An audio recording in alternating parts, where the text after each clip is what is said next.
been making this recipe since I was in high school. We actually learned it in one of our home economics classes, and I really enjoyed it, my family really enjoyed it, so I've been making it ever since. And this is the book that I've kept since high school. This is where that recipe is. I'm going to show you how to make brown butter biscuits. They're really easy to make, they're really cheap to make, and you can do this with kids. So if you've got kids and you want to introduce them into baking, this is a great one to do. You just have to brown the butter and then get them involved after that step. If you don't know how to brown butter, I actually have put how to brown butter at the end of the video, so watch until the end and then you'll be able to see how to brown butter and how to know the difference between when it's browned and when it's burnt. Without further ado, let's get started.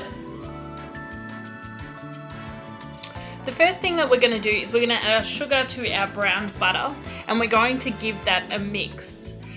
We're then going to go ahead and we're going to add our egg. Give that a bit of a mix as well. You'll notice that when you add the egg, it kind of starts to make the mixture a little bit gelatinous. Don't worry, that's completely normal. You'll then want to add your vanilla. I'm using vanilla paste today. You can really just use vanilla extract. I've used imitation vanilla before. It all works great. They still taste amazing.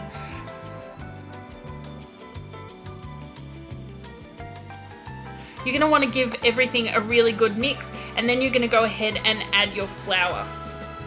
So we're just going to put all of the flour in. You're going to want to mix it up until the point where you don't see any more dry bits. You don't want to over mix it. You don't want to mix it much past that. And then what you're going to do is portion out your biscuits using teaspoons.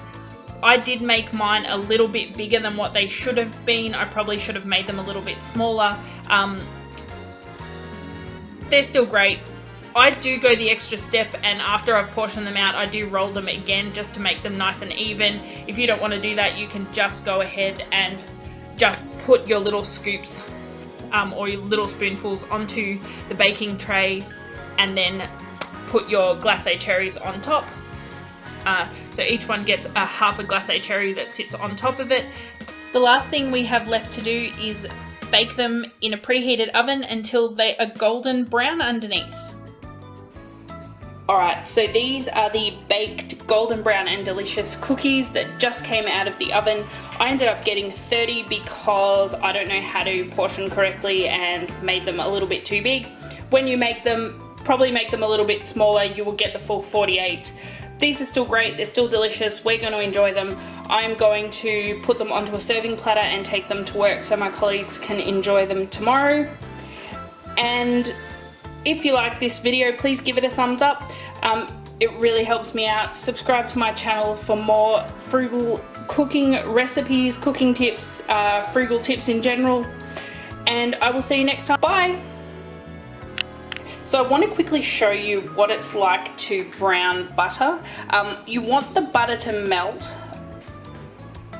but you want to be careful because what you're looking for is for the milk solids to become brown, and they can go from brown to burnt very, very quickly, so you want to keep an eye on it. As soon as you start smelling a nutty kind of aroma, you know that you're done, but you just want to watch it. You want the milk solids to go brown, but you don't want them to be burnt, and I'm going to show you what that looks like as soon as it's done. Okay, so this is what your butter is going to look like when it is browned. Now, I didn't want to keep it on the stove because by the time I grab the camera, it would be burnt. But you'll see that I have some golden flakes in there. It smells really nutty, which is nice. It's got this really nice nutty aroma, but you don't want to take it any further than this, otherwise it will burn.